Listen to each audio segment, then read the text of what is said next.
بسم اللہ الرحمن الرحیم۔ السلام علیکم۔ آج کی کہانی ایسی غریب لڑکی کی کہانی ہے جو ایک غریب گھرانے میں پیدا ہوئی اور غریب گھر میں ہی بیاہی گئی، لیکن پھر کیسے اس نے اپنی زندگی کو بدلا، یہ جان کر آپ حیران رہ جائیں گے۔ یہ کہانی خاص طور پر ان لڑکیوں اور نوجوانوں کے لیے ہے جو زندگی سے مایوس ہو جاتے ہیں اور اپنے آپ کو بدلنے کی کوشش نہیں کرتے۔ یہ کہانی آپ کی زندگی بدل سکتی ہے، اس لیے اس کہانی کو آخر تک لازماً دیکھیے گا۔ تو چلیے شروع کرتے ہیں آج کی کہانی۔ کیسے بتاؤں ایک مزدور کی زندگی کے شب و روز کیسے ہوتے ہیں، اس بات کو خوشحال لوگ کبھی نہیں سمجھ سکتے۔ کہتے ہیں کہ جس جگہ آگ لگی ہو وہی جگہ اس کی تپش کو جانتی ہے۔ میں نے بھی ایک مزدور کے گھر میں آنکھ کھولی جہاں بچوں کی ریل پیل تھی۔ میرے 4 بھائی تھے جن کو چھوٹی ہی عمر سے ابا نے کام پر لگا دیا تھا۔ کسی کو نان بائی کی دکان پر بٹھایا تو کسی کو ورک شاپ کے مالک کے حوالے کر آئے کہ وہ چھوٹو بن کر ہنر سیکھ جائے۔ ایک کو چرواہے کے سپرد کیا اور ایک کو اپنے ساتھ ریت بجری ڈھونے کے کام پر لگا دیا۔ اپنے کم سن نازک سے لڑکوں کے ساتھ ابا نے یہ امر بامجبوری کیا۔ ظاہر ہے ایک مزدور اپنے 8 بچوں کو اکیلا تو اپنے دونوں ہاتھوں سے کما کر نہیں کھلا سکتا۔ میرے والد خود ان پڑھ تھے، لہٰذا کسی بچے کو بھی پڑھنے نہیں بٹھایا، البتہ قرآن پاک کی تعلیم دلوائی۔ ہم سب بہنوں کو جو خاتون اپنے گھر قرآن پڑھاتی تھیں وہ ہماری پڑوسن تھیں جو تھوڑا بہت لکھنا پڑھنا بھی جانتی تھیں۔ مجھے پڑھنے کا بہت شوق تھا۔ مجھے پڑھنے کا شوق دیکھ کر انہوں نے اردو کا قاعدہ اور تیسری جماعت کی کتابیں پڑھا دیں۔ یوں میں لکھنے کے لائق ہو گئی۔ ہمارا گھر چھوٹا سا تھا، 4 مرلے کا گھر اور اتنا بڑا خاندان۔ بڑی بہن 17 سال کی ہوئی تو اس کی شادی کر دی۔ جس سے شادی ہوئی وہ نوجوان بھی ان پڑھ تھا اور مزدوری کرتا تھا۔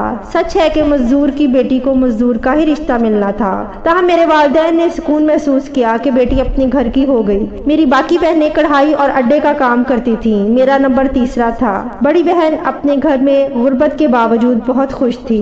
اس نے مستقبل کے بارے میں بنا تعمیر والے سہانے خواب نہیں دیکھے تھے۔ باپ کے گھر سے ہی صبر و قناعت سے جھولی بھر کر سسرال گئی تھی۔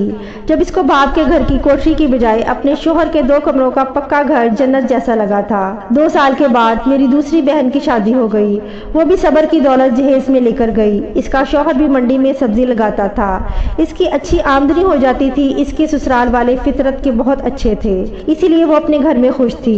میرا رشتہ ایک جاننے والی نے کروایا تھا۔ گھر کے افراد میں 2 نندیں تھیں، ایک دیور، ایک جیٹھ اور ساس تھی، سسر نہ تھا۔ نندیں چھوٹی تھی، یہ لڑکا بھی مزدوری کرتا تھا۔ دیکھ بھال کے بعد میرا رشتہ بھی طے پا گیا۔ میری اور میرے بڑے بھائی کی شادی ایک دن کے وقفے سے ہوئی۔ میں بھی اپنی بہنوں کی طرح اپنے والدین کی رضا پر راضی تھی۔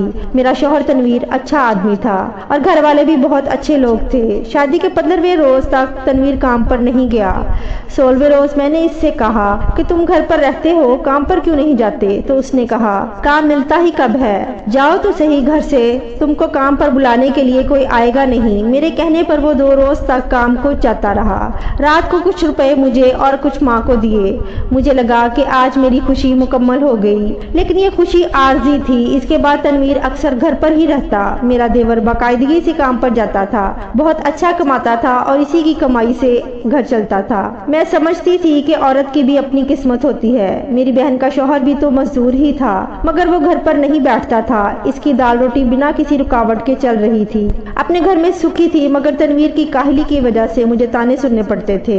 یہ سب کچھ تنویر کی وجہ سے تھا، اور اگر وہ کماتا تو یوں خوار نہ ہونا پڑتا۔ شادی کے 1.25 سال کے بعد میری بیٹی کی پیدائش کے بعد صورتحال مزید بگڑ گئی۔ اس کی پرورش کے لیے بھی مجھے پیسہ چاہیے تھا۔ سردیوں میں اس ننھی سی جان کی ضرورت کی چیزیں بھی موجود نہیں تھیں، اور نتیجہ یہ کہ وہ بیمار ہو گئی تھی۔ اسے ٹھنڈ لگ گئی تھی۔ میرے پاس اس کے علاج کے لیے روپے بھی نہیں تھے۔ میرے گھر والے میری بیٹی کو دیکھنے آئے، میرا حال دیکھا۔ یہ بچی سانس کھینچ کھینچ کر لے رہی تھی۔ تبھی ماں نے اپنے ساتھ چلنے کا کہا۔ بچی کو سسرال میں بغیر علاج کے کیسے لیے بیٹھی رہتی، اس لیے میں ان کے ساتھ چلی گئی۔ اپنے گھر والوں کو پہلی بار سسرال میں اپنی حالت زار بتائی۔ ابا نے کہا بیٹی جب تک تیرا شوہر کام پر نہیں جائے گا تم یہیں رہو گی۔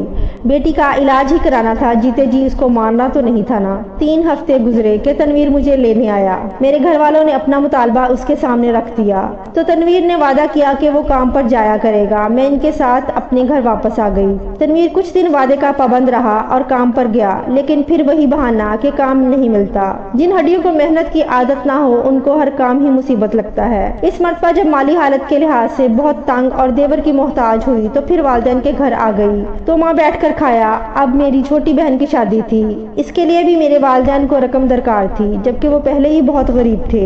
سوچ سمجھ کر فیصلہ کیا کہ میں ان پر بوجھ بننے کی بجائے خود محنت کر کے اپنا اور اپنی بیٹی کا بوجھ اٹھاؤں گی۔ میں نے اپنے گھر سے کچھ فاصلے پر ایک خوشحال گھرانے کے ہاں کام کرنا منظور کر لیا۔ وہ ابا کے پرانے جاننے والے تھے، وہ مجھے ناشتہ اور دوپہر کا کھانا دیتے تھے، دیگر ضروریات بھی پوری کر دیتے تھے۔ اتنا مل جاتا تھا کہ میرا اور میری بیٹی کا خرچہ پورا ہو جاتا تھا۔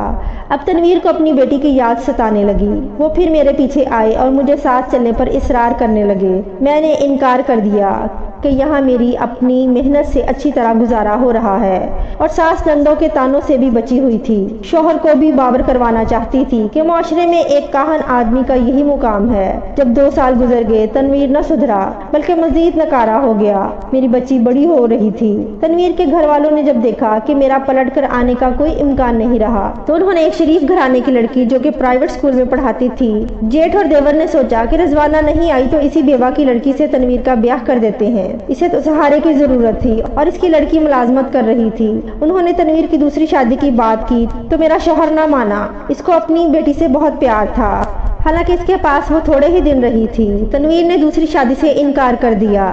جب یہ خبر مجھ تک پہنچی تو میں نے سوچا کہ اگر وہ بچی کی وجہ سے دوسری شادی سے انکار کر رہا ہے تو میں کیوں تنویر کو ٹھکراؤں؟